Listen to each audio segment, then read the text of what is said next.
सकते हो। नमस्कार, आदाब, सत श्री अकाल, वड़क्कम, गुड इवनिंग। मैं सुधांशु पांडे मैथ्स एपिसोड में आप सभी का हार्दिक स्वागत करता हूं। आज की क्लास में मेरे साथ जुड़ी हुई हैं अर्शवी और सृष्टि।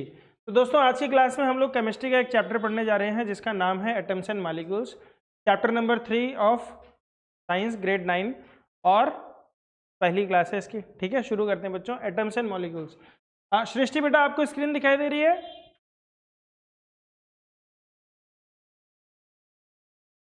सृष्टि म्यूट पे आ गई, चलो कोई बात नहीं। ठीक है बेटा, तो शुरू करते हैं।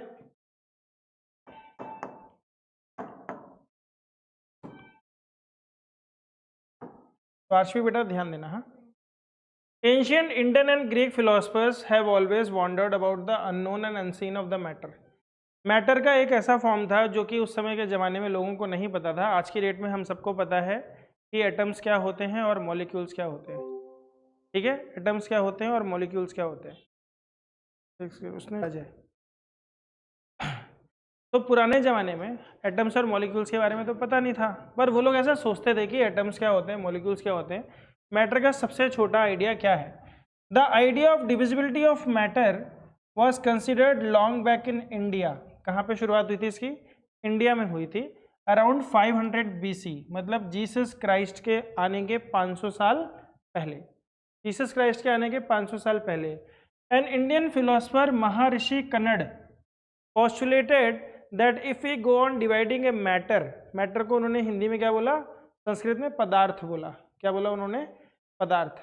ठीक है, we shall get smaller and smaller particles. Ultimately a time will come when we shall come across the smallest particles beyond which further division will not be possible. उन्होंने बोला एक टाइम ऐसा भी आएगा जब हम फर्दर उस एटम को या उस मैटर को डिवाइड नहीं कर सकते।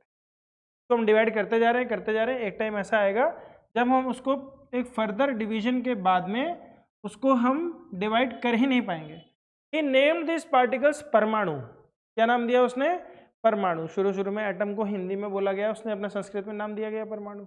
अनदर इंडियन फिलोसफर पकुदा कट या यमा इलाबोरेटेड दिस डॉक्ट्रिन। उसने भी एक किताब बनाई उसी हिसाब से, and said that these particles normally exist in a combined form which gives us the various forms of matter. उसने बोला ये जो जितने भी मैटर के छोटे छोटे हिस्से हैं इनके बहुत सारे अलग अलग हिस्से हैं और ये मिलके एक नया हिस्सा भी बना सकते हैं, अपने आप में भी इंडिविजुअल भी हो सकते हैं। अच्छा, आपको पीरियोडिक टेबल याद है क्या? वो क्या होती है पता है? हाँ, एलिमेंट्स होते हैं उसमें। ठीक है, around the same era ancient Greek philosophers Democritus and Leucippus suggested that if we go on dividing a matter, a stage will come when the particles obtained cannot be divided further. उन्होंने कहा कि आप, दूसरे scientist थे, दूसरे देश के थे, उन्होंने भी कहा यही सेम बात जैसे इंडियन फिलोसफर ने कहा था। फिलोसफर कौन होते हैं? जो दर्शन शास्त्र होते हैं, जो फिलोसफी की बातें करते हैं। सोचो उसके दिमाग में भी ये बात थी। तो उन्होंने बोला कि जब आप उसको फर्दर डिवाइड करते जाओगे तो एक टाइम ऐसा आएगा जब आप उसको डिवाइड नहीं कर पाओगे। तो Democritus called this individual particles at atoms. हमारे वाले ने क्या बोला था? परमाणु बोला था। उसके वाले ने क्या बोला? एटम्स बोला। एटम्स का मतलब क्या था? इंडिविजिबल। इंडिविजिबल मतलब कि वो फर्दर ब्रेक डाउन नहीं हो सकते। ठीक है, all this was based on philosophical considerations and not much experimental work to validate these ideas could be done till the 18th century. 18वीं शताब्दी तक ये सारी की सारी बातें महज एक कही हुई बातें थी। किसी का एक्सपेरिमेंट में कोई प्रूफ नहीं था, कोई सच्चाई नहीं थी, सब मान्यता प्राप्त थी कि हाँ ऐसा बोला गया है, ऐसा होता है, लेकिन इसके प्रूफ क्या है, कोई उसको बैकअप करने के लिए कोई एक्सपेरिमेंट हो, ऐसा कुछ भी नहीं था हमारे पास। By the end of the 18th century, scientists recognized the difference between elements and compounds and naturally became interested in finding out how and why elements combine and what happens when they combine. ठीक है, 18th century के and में scientist ने क्या पता किया? उसने पता किया कि एलिमेंट और कंपाउंड में क्या फ़र्क है। आपको पता है एलिमेंट और कंपाउंड में क्या फ़र्क है? नहीं पता? ओके, ठीक है। तो उन्होंने बोला कि एलिमेंट्स एंड कंपाउंड के में क्या फ़र्क है और नेचुरली एक एलिमेंट कंपाउंड क्यों बनता है, इस पे भी बहुत बढ़िया। जब दो या दो से ज्यादा एलिमेंट एक फिक्स्ड रेशियो में कंबाइन होते हैं, किसमें कंबाइन होते हैं? फिक्स्ड रेशियो में, तो उसको हम बोलते हैं कंपाउंड। ठीक है। और एटम्स, एलिमेंट्स क्या होते हैं? एलिमेंट्स मतलब एक ही प्रकार के एटम्स है, एक ही प्रकार के atoms. Atom element is the purest form of matter. ठीक है। अगर हम मैटर को डिफाइन करेंगे तो 3 स्टेट में जाएगा। कौन कौन सी स्टेट है बताओ? मैटर को अगर हम डालेंगे तो, अगर हम फिजिकल प्रॉपर्टीज के हिसाब से देखें तो कौन कौन सी फेज आती है बेटा? सॉलिड, फिर लिक्विड, उसके बाद गैस। ठीक है। और अगर हम उसको केमिस्ट्री के हिसाब से डालें, मतलब केमिकल के हिसाब से डालेंगे, तो 3 प्रकार का होता है बेटा। हम बोलेंगे एलिमेंट्स, कंपाउंड एंड मिक्सचर। ठीक है। फिर मिक्सचर के अंडर भी आपके पास आता है होमोजीनियस। बहुत बढ़िया, पता ही होगा आपको।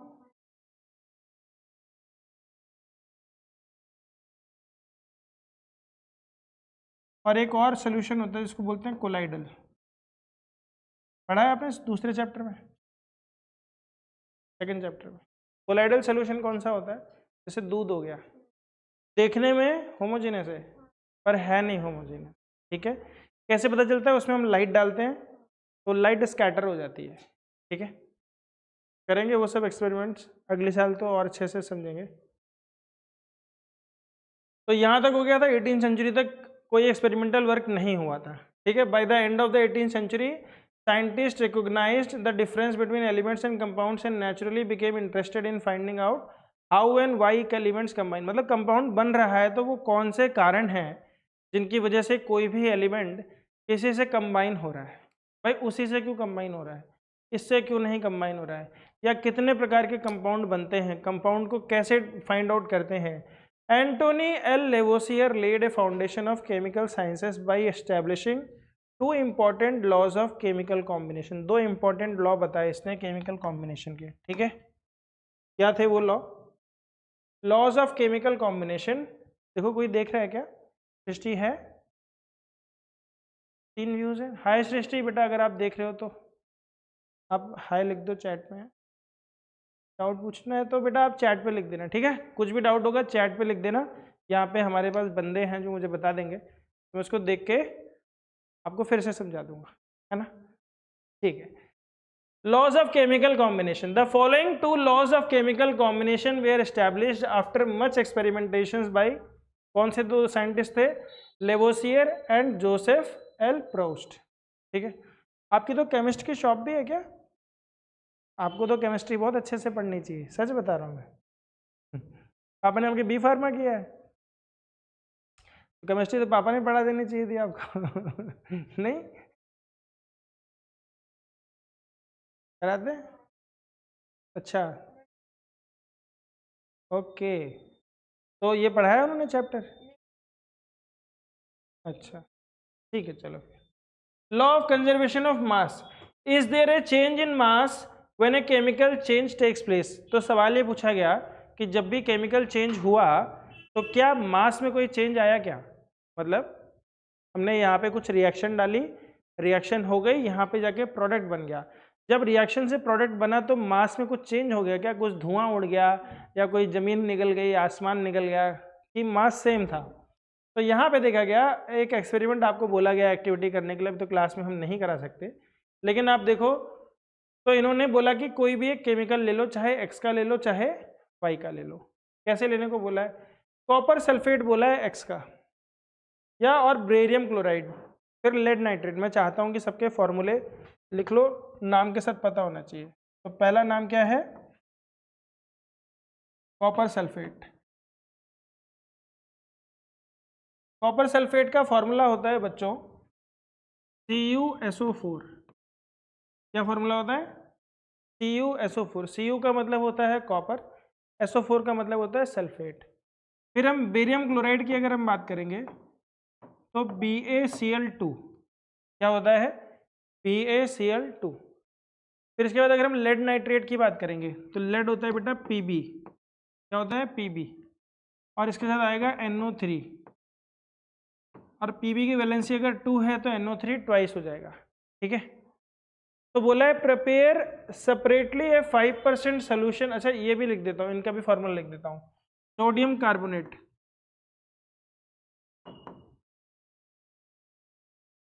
सोडियम कार्बोनेट, सोडियम का फॉर्मूला क्या होता है बेटा, Na, क्या होता है, कार्बोनेट का फॉर्मूला होता है CO3। कार्बोनेट की वैलेंसी होती है 2, कितनी होती है, तो ये 2 यहाँ पे लगा देते हैं, और सोडियम की वैलेंसी होती है 1, उसका 1 यहाँ पे लगा देते हैं, ठीक, ये समझ में आ गया। फिर ये हो गया Na2CO3। फिर आते हैं सोडियम सल्फेट। चलो सोडियम सल्फेट का फॉर्मूला बताओ क्या होगा। अभी बहुत बढ़िया, बहुत बढ़िया। लेकिन SO4 की वैलेंसी कितनी होती है बेटा, 2 होती है, कितनी होती है, 2, तो वो 2 यहाँ पे लग जाएगा, Na2SO4। फिर आते हैं सोडियम क्लोराइड। सोडियम क्लोराइड का फॉर्मूला बताओ क्या होगा।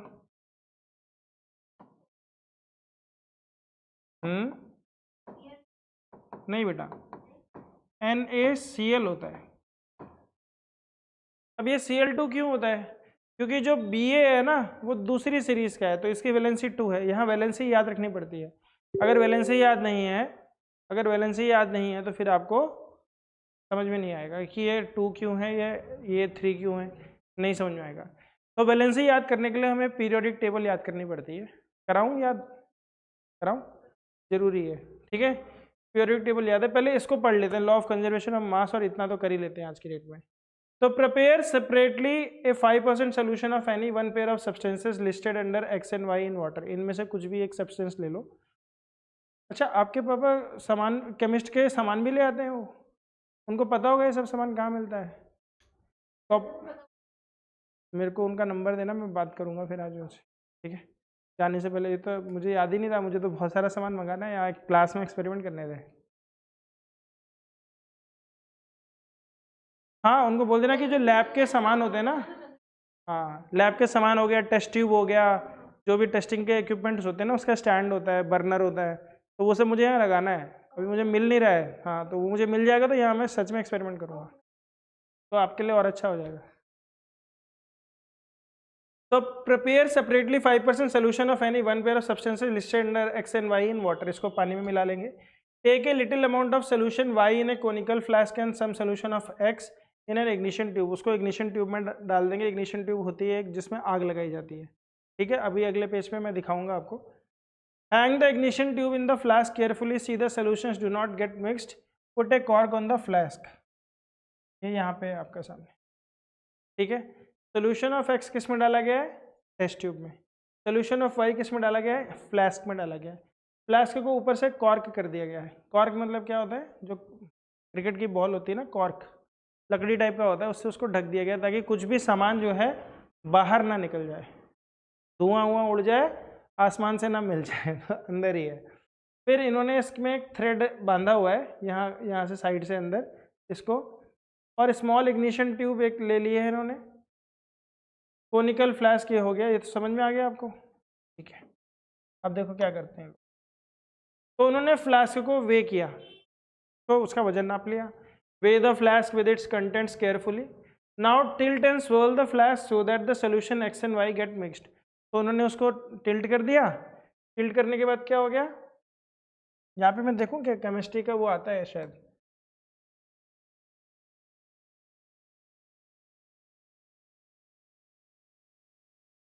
ये देखो ये,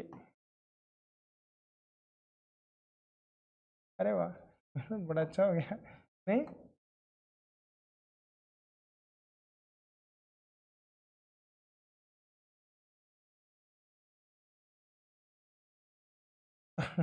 नहीं, अब ये टिल्ट करेंगे तो गिर जाएगा ये, तो कैसे गिर जाते हैं तो इन्होंने टिल्ट किया और इसमें आ गया, ठीक है,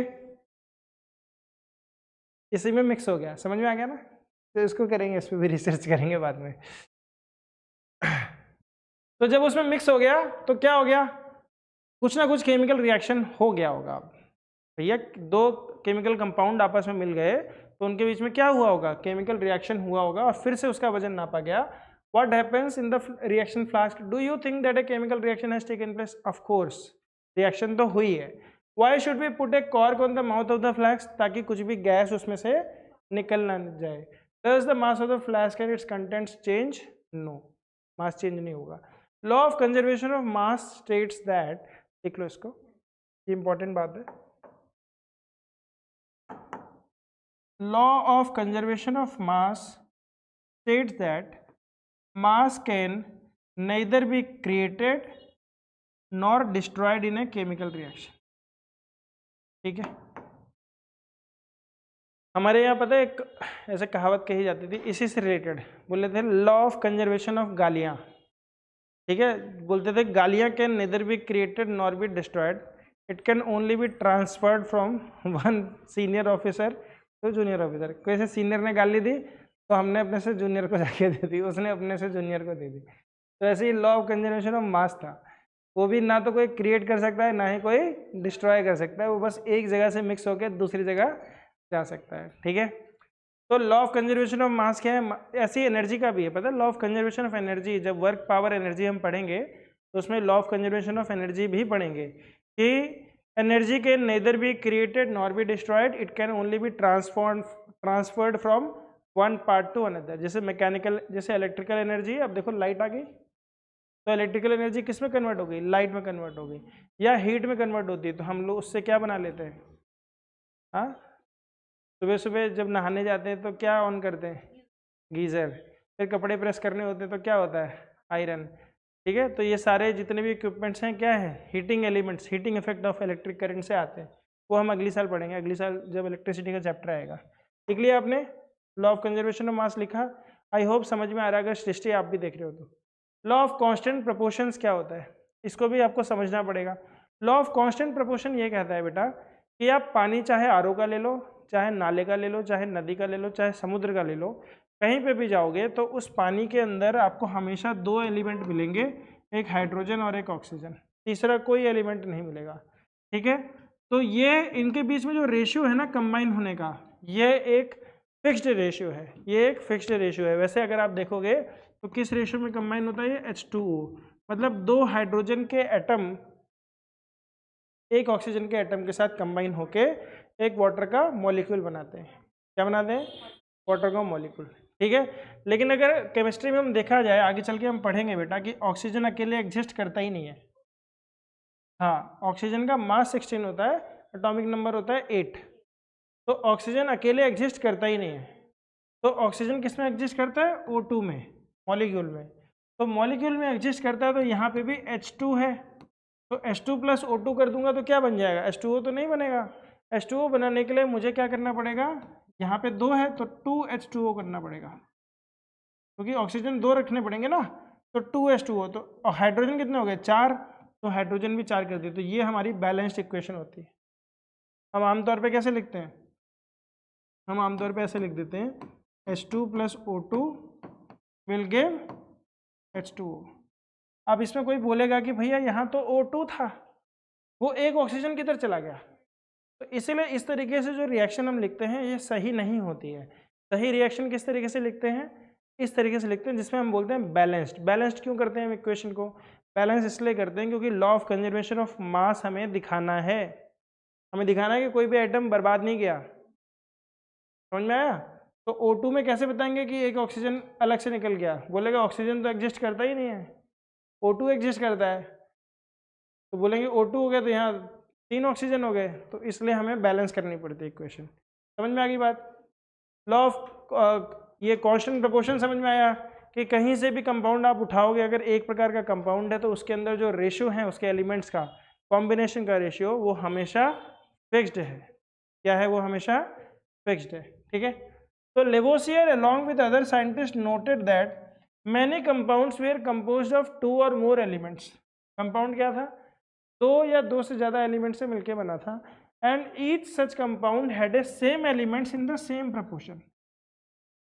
सबसे इंपॉर्टेंट बात कि उन कंपाउंड्स के अंदर जितने भी एलिमेंट्स थे वो सारे के सारे सेम थे और उनके बीच में जो कॉम्बिनेशन का प्रोपोर्शन था वो भी सेम था, irrespective of where the compound came from and who prepared it. Compound किसी ने भी बनाया हो, भगवान ने, राक्षस ने, आदमी ने, अपने आप, नदी ने, समुंदर ने, किसी ने भी बनाया हो कोई भी कंपाउंड, वो कंपाउंड हमेशा सेम पर्टिकुलर एलिमेंट का सेम रेशियो में हमेशा मिलता था। तो यहाँ से बात निकल के आई, in a compound such as water the ratio of the mass of hydrogen to the mass of oxygen is always 1:8। ये ऐसा क्यों होता है बेटा?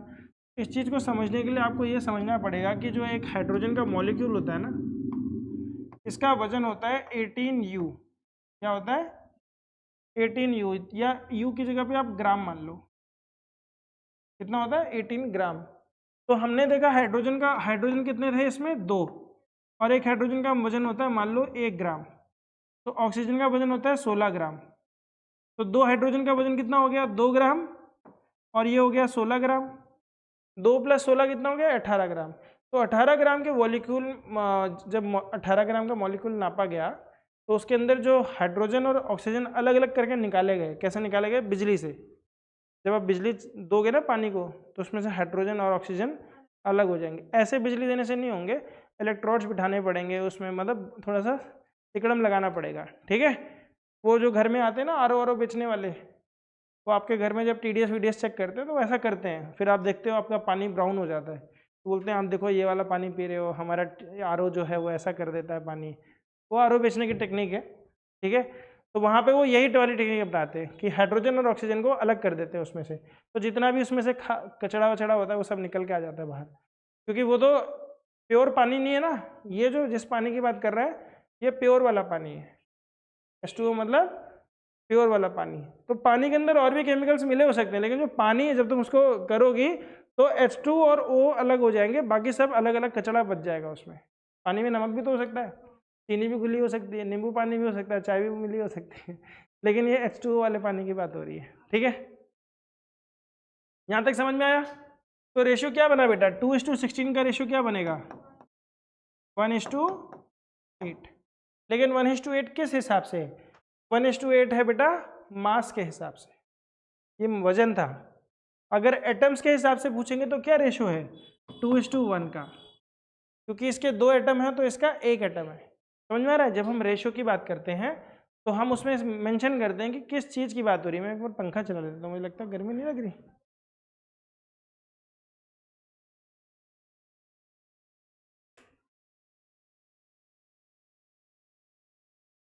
कोई वॉच कर रहा है? कर रहे? लीव कर दिया? ठीक है, आया समझ में यहाँ तक? ठीक है। Similarly, in the ammonia, nitrogen and hydrogen are always present in the ratio 14:3। Ammonia का फॉर्मूला क्या होता है? पहले फॉर्मूला लिख लो।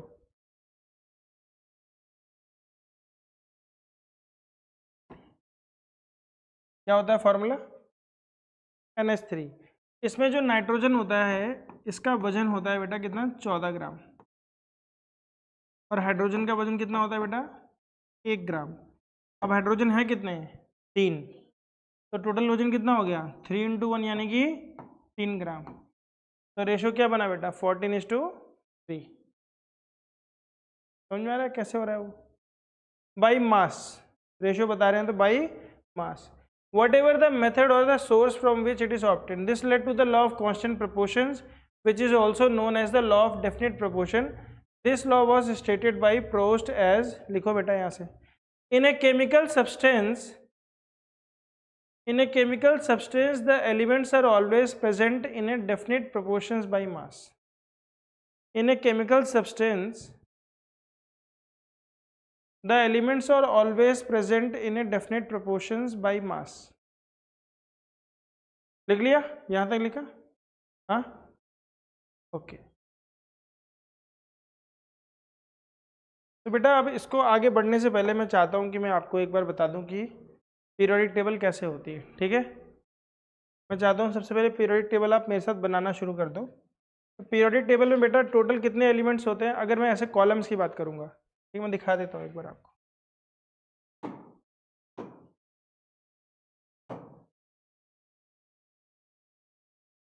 हाँ अभी सब लिखाऊंगा मैं, याद करा दूंगा आपको,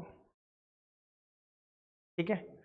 तो यहाँ से यहाँ अगर लेफ्ट टू राइट हम जाते हैं तो टोटल कितने कॉलम्स होते हैं बेटा, पता है आपको? टोटल होते हैं 18। कितने होते हैं? 18। इसको आप ऐसे याद कर सकते हो, 1 BHK के घर में कितने बेडरूम है? 1 BHK हाउस। फ्लैट पता है तुम्हें? तुम तो यहाँ घर में रहते हो, फिर दिल्ली विल्ली में फ्लैट कहाँ पर? अच्छा, जो फ्लैट होते हैं ना उसमें मतलब बोलते हैं BHK, मतलब बेडरूम हॉल किचन। तो एक बेडरूम हॉल किचन मतलब जो सिंगल कपल होता है, 2 लोग होते हैं, वो क्या करते हैं 1 BHK में रहते हैं। तो कितने लोग होते हैं उसमें? 2 लोग। तो ये 2 लोग कौन से हैं बेटा? जो शुरू के 2 हैं, ये जो 2 है ना, शुरू के 2 कॉलम।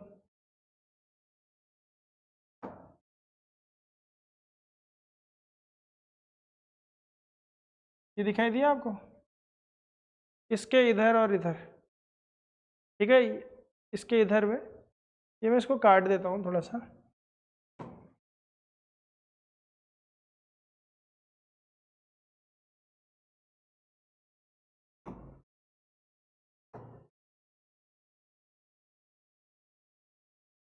दिख रहा है?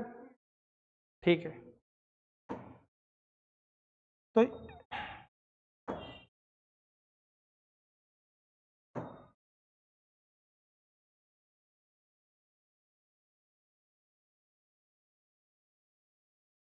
तो ये जो शुरू के 2 घर है ना, ये कौन से घर हैं बेटा?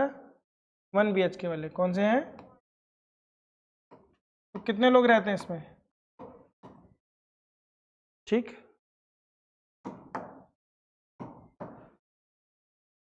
ये दिखाई दे रहे हैं, ये वाले लाल वाले देखो, ये हैं बेटा अमीर लोग, ये रहते हैं 5 BHK के हाउस में। तो 5 BHK में कितने लोग हो जाएंगे बताओ? हैं 1 BHK में 10 लोग हो जाएंगे, ठीक है। काउंट कर लो, 1 2 3 4 5 6 7 8 9, ठीक। फिर लास्ट में ये थोड़ी सी मिडिल फैमिली की आती है, इसकी अगर हम बात करें,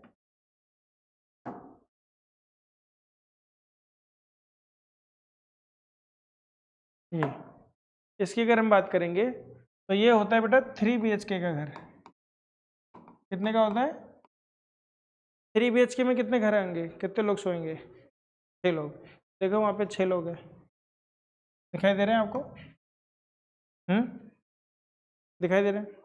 अब इसमें जो सबसे सेंटर में है वो है कार्बन। कौन है सेंटर में? कार्बन। तो वैलेंसी हमें कार्बन के उधर और इधर से ही आंकनी है। अगर हमें एलिमेंट पता चल जाएगा तो वैलेंसी हम बड़े आराम से आंक लेंगे। कैसे बेटा? ये जो पहली सीरीज में एलिमेंट है इसकी वैलेंसी होती है 1। क्या होती है वैलेंसी? 1। जो दूसरी सीरीज में एलिमेंट है इनकी वैलेंसी क्या होती है? 2। ठीक है, इधर वालों के पास 1 इलेक्ट्रॉन होता है, ये दे देते हैं एक्स्ट्रा। इन वालों के पास में 2 इलेक्ट्रॉन एक्स्ट्रा होते हैं तो ये 2 दे देते हैं।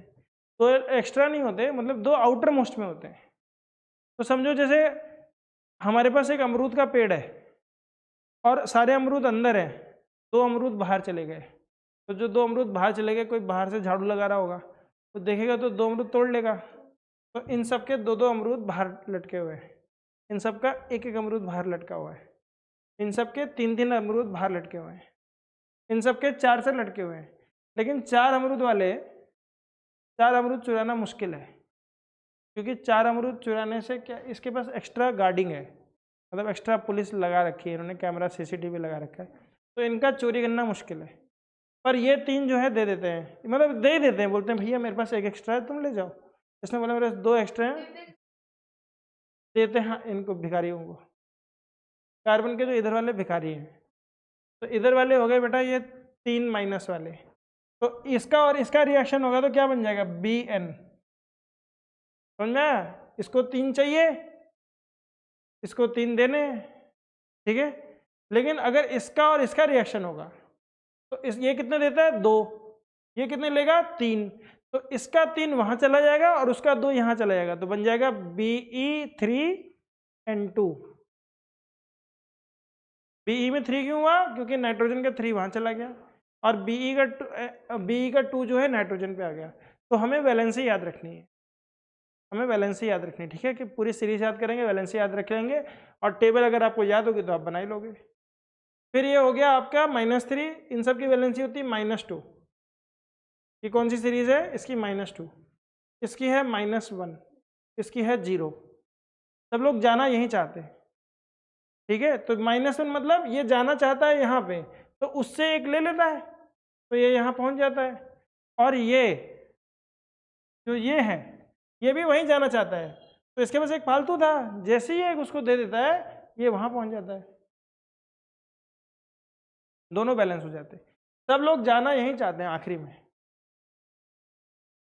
ठीक है। तो आखिरी में जाना चाहते हैं, ये समझ में आया? आखिरी वाले की वैलेंसी कितनी है? 0, फुल है वो पूरा, उसका पेट भरा हुआ है, वो और कुछ नहीं चाहता। पर इन सब के पास वैलेंसी है, इनके पास एक एक सामान ज़्यादा है, इसके पास 1 ज़्यादा है, 2 ज़्यादा है, 3 ज़्यादा है, ये सेंटर हो गया। इसके पास 3 कम है, 2 कम है, 1 कम है, ठीक है। अब हम इसको याद करते हैं। आज का टास्क हमारा यही है कि हम पीरियोडिक टेबल को याद करेंगे, ठीक है।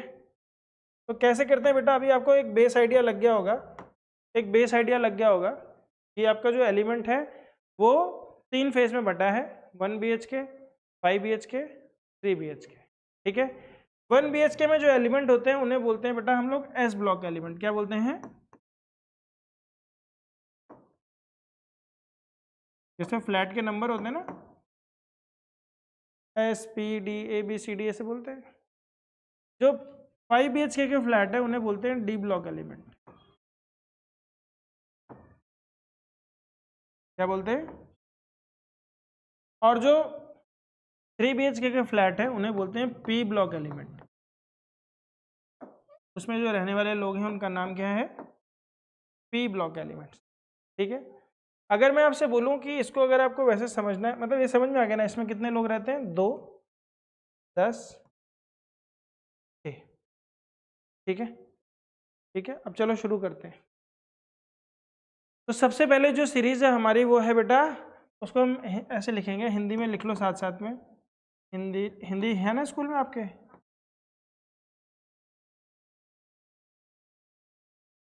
तो हम ऐसे लिखते हैं बेटा, हलीना की रब से फरियाद। क्या बोलते हैं हम? ठीक है, इसको हम ऐसे लिखेंगे बेटा, HLINA, हलीना, ठीक है। फिर की मतलब पोटेशियम, रब मतलब रुबीडियम, से मतलब सीशियम, फरियाद मतलब फ्रेंशियम। ये पहली सीरीज होगी, लिख लो इसको, मैं इसको मिटाता जाऊंगा अभी। हलीना की रब से फरियाद हो गया, ये ऊपर हलीना की रब से फरियाद, भगा दो।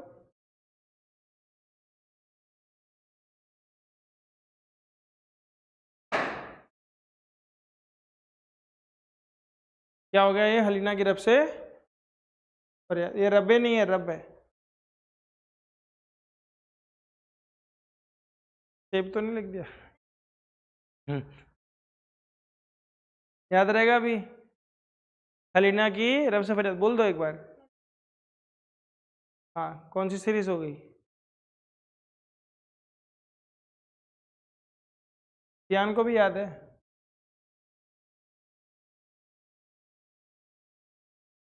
हो गया। दूसरी सीरीज क्या है कियान बताओ?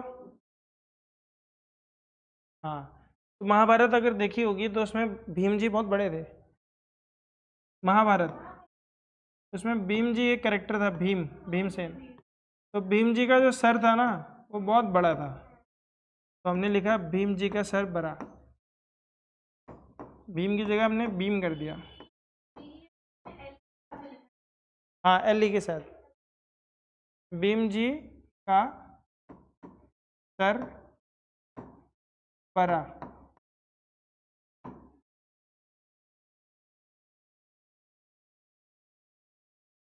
तो Be का मतलब होता है बेटा बेरिलियम,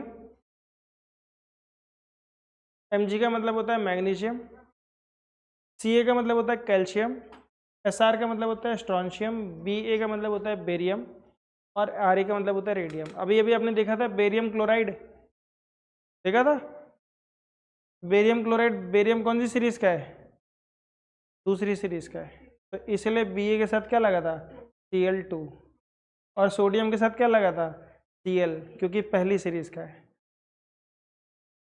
कहाँ पे सर, बड़ा बड़ा, तुम बड़ा लिख दो Ba मतलब बेरियम, तुम पंजाबी में लिख दो, मतलब तुम्हें याद होना चाहिए, मेरा कहने का मतलब कि तुम्हें याद होना चाहिए।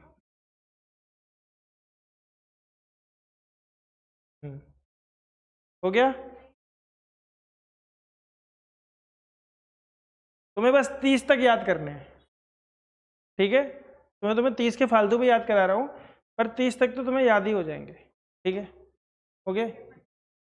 अच्छा, इसके बाद बेटा हम एक सीरीज और छोड़ देते हैं, और पहले हमने एक छोड़ा, दूसरे से शुरू किया, फिर हम एक और छोड़ देंगे, फिर एक और से शुरू करेंगे, ठीक है। तो एक और से शुरू करेंगे तो कहाँ से शुरू करेंगे, कैल्शियम से शुरू करेंगे। तो कैल्शियम से अब किसका घर दिखाएंगे, 5 BHK वालों का। 5 BHK घर में बेटा 10 एलिमेंट लिखे हैं, तो उसका नाम होता है शक्ति।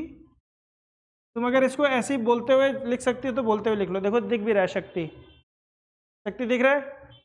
फिर विक्रमन, देखो विक्रमन दिख रहा है, दिख गया, शक्ति विक्रमन फीको नीकू जन, शक्ति विक्रमन फीको नीकू जन, ये 10 एलिमेंट है। शक्ति विक्रमन बेटा 5 हो गए, शक्ति में 2 हो गए, विक्रमन में 3, तो ये हो गए 5, और फीको नीको जन, तो ये भी 5 हो गए, तो टोटल कितने एलिमेंट हो गए 10, ठीक है, 10 हो गए याद। अब बेटा यहाँ पे भी हमने एक लाइन खींच देनी है, ठीक, लाइन खींच दी।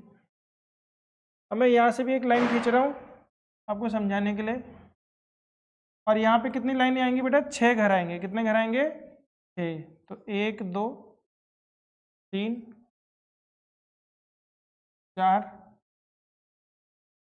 5 और 6, ठीक है। सभी के घरों को मैं समझाता हूँ आपको। सबसे पहला घर जो है ऊपर से भरेंगे अगर हम, तो बेरिलियम की लाइन में जाएंगे, ठीक है, और इसमें हम बोलेंगे बच्चों बाल गायंती, बाल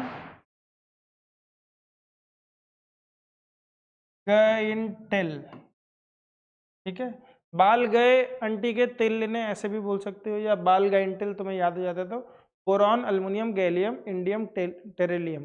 तुम्हें इंडियम टेरिलियम नहीं भी याद है तो चलेगा, तुम्हें खाली बोरॉन और अल्युमिनियम गैलियम याद होना चाहिए, खाली बोरॉन और अल्युमिनियम याद होना चाहिए।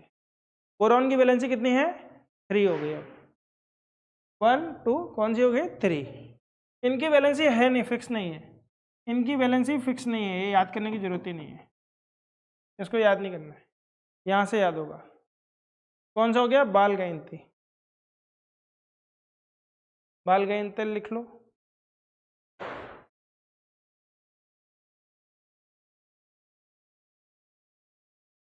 कोई है भी ऑनलाइन, कोई नहीं,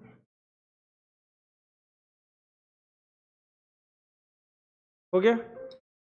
फिर बेटा इसके बाद अगर हम बोलेंगे तो एक आदमी है जिसका नाम है शशि, क्या नाम है शशि। शशि जी को हमने कहा कि जो सन है वो पूरब से निकलता है, कहाँ से निकलता है पूरब से, तो शशि हो गया बेटा कार्बन सिलिकॉन, Ge हो गया जर्मेनियम, Sn हो गया बेटा लेड टिन, ये होता है टिन और ये होता है लेड, ठीक है।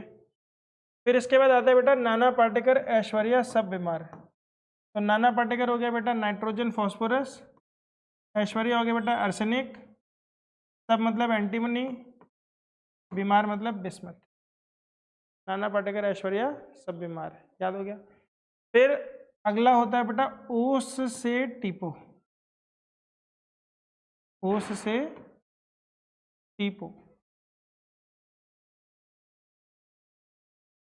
क्या मतलब हुआ इसका, ओस मतलब क्या होता है बेटा पानी की बूंद होती है जो सुबह सुबह, तो उस मान लो तुम लिख रही थी और तुम्हारा पेन बंद हो गया, तो तुमने उस ओस की बूंद को लिया और अपने पेन के पीछे डाल दिया इंक में, वो ताकि गीला हो जाए, सूख ना जाए इंक, और फिर तुम उससे टीपने लगी, टीपना मतलब समझती हो चीटिंग करना, वो तो तुम करती हो तो ओस से टिपो, ठीक है। तो ये क्या है, ऑक्सीजन, सल्फर, सेलेनियम, टेरिलियम, पोलियम। तो तुम्हें सारा याद नहीं करना है, पर ओस से टिपो अगर याद है तुम्हें तो पता चल जाएगा कौन सी फैमिली है वो, ठीक है।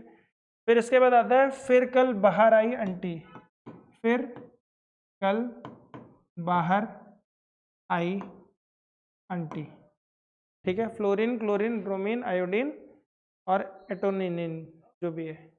इसके बाद बेटा ऊपर से शुरू होगा, हाइड्रोजन के जस्ट आगे क्या है, हीलियम है। क्या है, हीलियम। तो यहां से होगा बेटा ही नी आर कर, हीलियम, नियॉन, ऑर्गन, क्रिप्टॉन, फिर जेरॉन होता है, GeRN, ठीक है। ये तुम्हारी पीरियोडिक टेबल पूरी याद हो गई।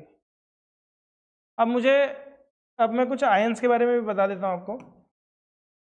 आयंस क्या होते हैं बेटा, जब दो या दो से ज़्यादा एटम्स एक दूसरे से मिलते हैं तो वो आयंस बनाते हैं, ठीक है। कंपाउंड भी बनाते हैं, आयंस भी बनाते हैं। आयंस कब बनाते हैं, जब उसमें से कुछ निकाल लिया गया। मान लो हमारे पास सल्फ्यूरिक एसिड था, उसमें से हाइड्रोजन निकल गई तो खारी सल्फेट बच गया। तो जब तक हाइड्रोजन जुड़ी हुई थी वो क्या था, बैलेंस था। हाइड्रोजन निकल गई तो क्या हो गया, अब बैलेंस नहीं है, अब वो आयन बन गया है। तो आयन बन गया तो कुछ आयंस की वैलेंसी लिख लेते हैं, जैसे SO4 की होती है बेटा, जो मीटिंग एंड हो गई, कोई बात नहीं, कर दो एक बार।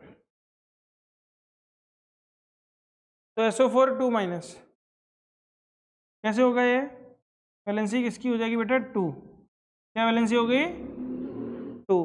तो जब हम बेरियम सल्फेट लिखेंगे, अगर मैं आपसे पूछूंगा कि बेरियम सल्फेट का फॉर्मूला क्या है, बताओ क्या होगा। Recording in progress.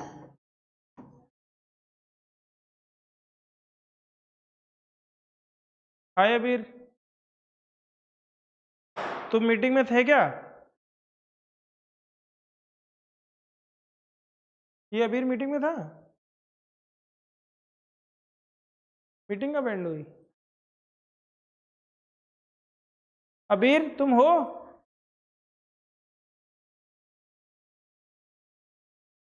पता नहीं, अबीर हो क्या, चलो देखते हैं। तो क्या बोला मैंने, बेरियम सल्फेट का फॉर्मूला बताओ क्या होगा, बताओ। SO4, हाँ हाँ, तो हाँ, पर BaSO4 2 तो नहीं होगा, या Ba2SO4 तो नहीं होगा, क्यों, क्योंकि इसकी वैलेंसी भी 2 है और इसकी भी 2 है, तो इसलिए मैच हो गया। पर अगर मैंने बोल दिया सोडियम सल्फेट, इसकी जगह पे मैंने मिटा दिया और मैंने बोल दिया सोडियम सल्फेट, तो बताओ क्या फॉर्मूला होगा।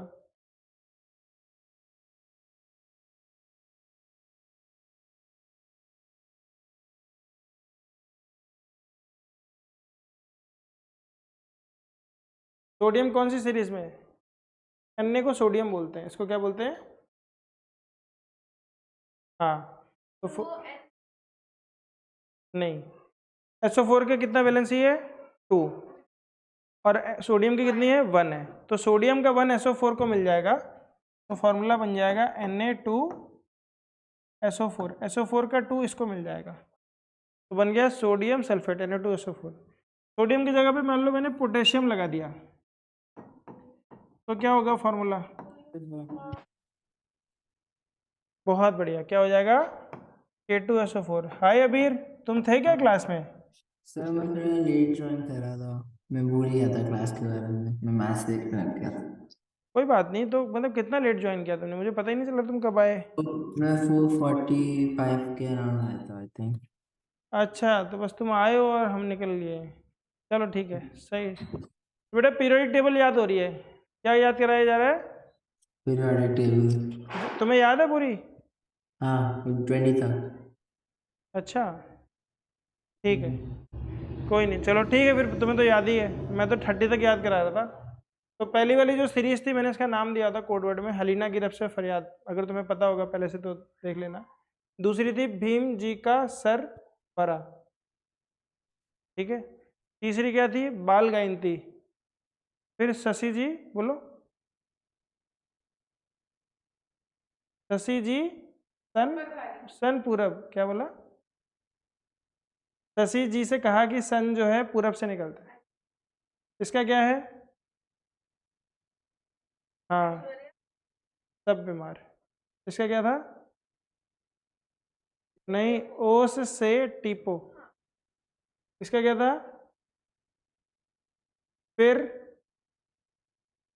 फिर कल बाहर आई, निकली नहीं आई। फिर कल बाहर आई आंटी। ठीक है, तो फ्लोरीन, क्लोरीन, ब्रोमीन, आयोडीन, एटोनिन। फिर ही न्यूयॉर्कर, जीरॉन। तो ही न्यूयॉर्कर, हीलियन, नियॉन, आर्गन, क्रिप्टॉन, फिर जीरॉन और रेडॉन, ऐसे करके आ जाता है। ठीक है, तो अगर मैं आपसे पूछूंगा, अब यहाँ से मैं पूछूं, अल्युमिनियम सल्फेट का फॉर्मूला क्या होगा? एल्युमिनियम सल्फेट Al2SO4 thrice हाँ, अब सल्फेट की वैलेंसी कितनी बेटा? 2 2। minus तो हमने Al के आगे क्या लगा दिया? 2। 2 और अल्युमिनियम की वैलेंसी कितनी है? 3। 3 plus कितनी? तो हम बोलेंगे SO4 thrice राइस। ठीक है, अगर मैं यहीं से पूछ लूँगा कि मान लो अगर मैं Mg और ऑक्सीजन के बीच में रिएक्शन करा रहा हूँ, तो क्या बनेगा कंपाउंड Mg और O के साथ? MgO क्या बन जाएगा? MgO, क्योंकि O की वैलेंसी कितनी है? -2 और Mg की कितनी है? +2। पर अगर मैं सोडियम और ऑक्सीजन के बीच में कराऊंगा तो क्या बनेगा? Na2O। ये 2O ऑक्सीजन का 2 किसको मिलेगा? सोडियम को। ऑक्सीजन देखो कहता है कि मुझे 2 चाहिए, सोडियम के पास 1 है, तो एक सोडियम ऑक्सीजन के 2 को तो पूरा नहीं कर पाएगा ना। तो कितने सोडियम चाहिए होंगे? 2 सोडियम, तो इसलिए Na2 मिलके आएंगे और एक O को सेटिस्फाई करेंगे। समझ में आ रहा है? हाँ, नाइट्रोजन की वैलेंसी कितनी है? -3। कितनी है? -3। यहाँ से लिख लो बेटा, ये है -3, -2, -1। इसकी वैलेंसी है +1, +2 और इसकी है +3। ठीक है, +1, +2, +3, इसकी होती है बच्चों +-4। थोड़ी थोड़ी याद हुई? आगे बढ़े? ओके, अब देखो धीरे धीरे याद होता जाएगा। The next problem faced by the scientist to give appropriate explanation of these laws. तो दूसरी प्रॉब्लम क्या है कि जो 2 लॉ थे हमारे केमिकल कॉम्बिनेशन के, उसके ऊपर सवाल पूछा गया कि भैया ये दोनों लॉ आए कैसे। पहला क्या था? Law of conservation of mass. बोला जाता था in a chemical reaction mass can neither be created nor be destroyed. दूसरा था लॉ ऑफ कंजर्वेशन ऑफ नहीं, law of constant proportion. Every compound is made up of same kinds of elements join together या combine together in a fixed ratio by mass. Mass के हिसाब से वो fixed whole number ratio बनता था। तो फिर कैसे किया? तो John Dalton provided the basic theory about the nature of matter. उसने बोला कि मैटर का नेचर क्या है, वो क्या रहना चाहता है, उसके बेसिक नेचर को अगर उन्होंने समझा तो उसके बाद कैसे उन्होंने निकाला। तो Dalton picked up the idea of divisibility of matter which was till then just a philosophy. अभी तक क्या थी? वो फिलोसफी थी खाली। लेकिन अब उसने बोला कि भैया हम इसको समझते हैं, थोड़ा डिटेल में समझते हैं। तो ही टुक द नेम एटम्स। उसने क्या नाम लिया गया? एटम नाम लिया, जो कि ग्रीक लोग यूज करते थे। And said that smallest particles of matter are atoms. इस दुनिया में सबसे स्मॉलेस्ट पार्टिकल क्या है? एटम्स है। His theory was based on the laws of chemical combination. Chemical combination के जो लॉ थे उन्हीं पे थी। Dalton's atomic theory provided an explanation for the law of conservation of mass and the law of definite proportion। ठीक है, ये है अपने John Dalton. John Dalton was born in a poor weaver's family in 1766 in England. He began his career as a teacher at the age of 12। 12 साल की उम्र में तो भाई साहब टीचर थे। हाँ, 7 years later he became a school principal। In 1793 Dalton left for Manchester to teach mathematics, physics and chemistry in a college. He spent most of his life there teaching and researching. In 1808 he presented his atomic theory, which was the turning point in the study of matter।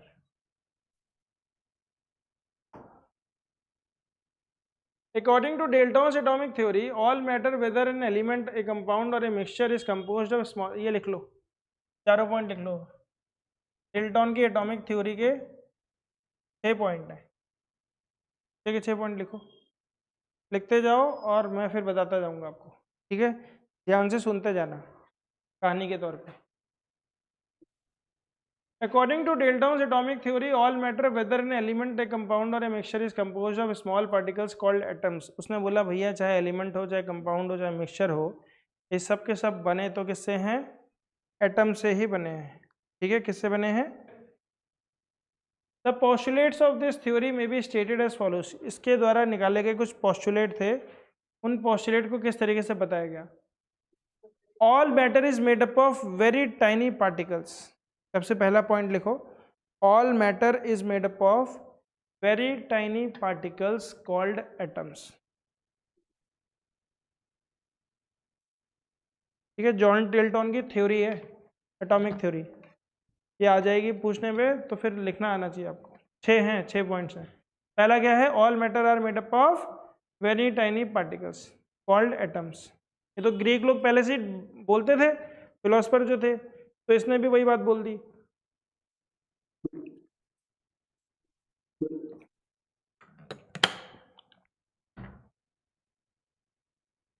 फिर atoms के बारे में इसने बोला, उसी की theory को थोड़ा सा एलाबोरेट कर दिया कि एटम्स आर इंडिविजिबल पार्टिकल्स, मतलब कि वो डिवाइड नहीं हो सकते, which can not be created और destroyed in a chemical reaction, जो कि किसी भी केमिकल रिएक्शन में ना तो क्रिएट किए जा सकते हैं ना डिस्ट्रॉय किए जा सकते हैं। तो इससे इसने क्या प्रूफ कर दिया? लॉ ऑफ कंजर्वेशन ऑफ मास। तो भैया किसी भी केमिकल रिएक्शन में ना कुछ बन रहा है ना कुछ घट रहा है ना किसी को डिस्ट्रॉय कर रहे हैं, मतलब सब चीज़ कंजर्व्ड है। तो लॉ ऑफ कंजर्वेशन ऑफ मास भी इसने इसी एटॉमिक थ्योरी के दूसरे पॉइंट में बता दिया। ठीक, तीसरे पॉइंट पे आते हैं। Atoms of a given element are identical in mass and chemical properties. इसने बोला कि भैया एक प्रकार के जो एलिमेंट हैं उन सभी का मास एक जैसा है, अगर उसमें मिलावट नहीं है तो। फिल्टर करने के बाद कोई भी प्रोडक्ट जब होता था, एक प्रकार का एलिमेंट, उसकी केमिकल प्रॉपर्टीज और बाकी सब चीज़ें सेम होती थी। फिर एटम्स ऑफ डिफरेंट एलिमेंट्स, अब एक प्रकार की चीज़ की सब चीज़ें सेम होती थी तो अलग अलग प्रकार की सब चीज़ें अलग अलग होंगी, तो हम बोलते थे atoms of different elements have different masses and chemical properties. जो डिफरेंट एलिमेंट्स थे उनके मास डिफरेंट होते थे और उनकी केमिकल प्रॉपर्टीज भी डिफरेंट होती थी। ठीक, चारों पॉइंट याद हो रहे हैं? पहला क्या था कि सारे के सारे टाइनी पार्टिकल से बने हैं, एटम से। दूसरा पार्ट था कि ना तो क्रिएट किए जा सकते हैं ना डिस्ट्रॉय किए जा सकते हैं। तीसरा पॉइंट था कि सारे के सारे एटम आइडेंटिकल हैं। चौथा में था कि अलग अलग एलिमेंट के एटम अलग अलग है। पांचवा point, the relative atoms combine in a ratio of a small whole number to form compounds. तो लॉ ऑफ कांस्टेंट प्रोपोर्शन भी, कांस्टेंट प्रोपोर्शन यहाँ से नहीं आया, कंपाउंड के बारे में आ गया कि एलिमेंट्स जो हैं कंबाइन करते हैं टुगेदर एक दूसरे से, तो क्या बनाते हैं? कंपाउंड बना देते हैं। ठीक है, तो elements compound in the ratio of a small whole numbers to form a compounds. फिर आ गया डेफिनेट प्रोपोर्शन वाला, the relative number in kinds of atoms are constant in a given compound. किसी भी कंपाउंड में जो एलिमेंट्स होते हैं वो एक कांस्टेंट नंबर में आते हैं, डेफिनेट प्रोपोर्शन में आते हैं। जैसे वाटर के केस में क्या था? 1:8 बाई मास। क्या था ratio? Hydrogen is to oxygen का रेशियो क्या था? 1:8 बाई मास। अगर 1 ग्राम हाइड्रोजन है तो 8 ग्राम ऑक्सीजन है, तो 2 ग्राम हाइड्रोजन से 16 ग्राम ऑक्सीजन मिलती थी, तो 18 ग्राम का पानी बनता था। ठीक है, तो आज की क्लास बेटा हम यही ख़त्म कर दें। ठीक है, फिर हम मैथ्स करते हैं अब थोड़ी देर। तो ये हो गया बेटा in reaction 5.3 gram of sodium carbonate reacted with 6 gram of ethanoic acid. तो टोटल जोड़ो कितना है? 6 और 5 11, 11.3 इतना रिएक्शन हुआ है। प्रोडक्ट्स में 2.2 ग्राम कार्बन डाइऑक्साइड है, 0.9 ग्राम ये है, तीनों को ऐड करोगे तो ये भी कितना आएगा? 11.3। कितना आएगा? 11.3। तो हम क्या बोलेंगे? हम बोलेंगे कि भैया ये कांस्टेंट प्रोपोर्शन को, हाँ, कंजर्वेशन ऑफ मास को शो करता है। Observations are in agreement with the law of conservation of mass, yes. ठीक है, ऐसे क्वेश्चन है। तो अब हम चलते हैं, कहाँ चलते हैं? हाँ, लाइव क्लास। तो आज की क्लास दोस्तों हम केमिस्ट्री की यहीं ख़त्म करते हैं। उम्मीद करते हैं आज की क्लास आपको पसंद आई होगी। तो आज के लिए जय हिंद जय भारत।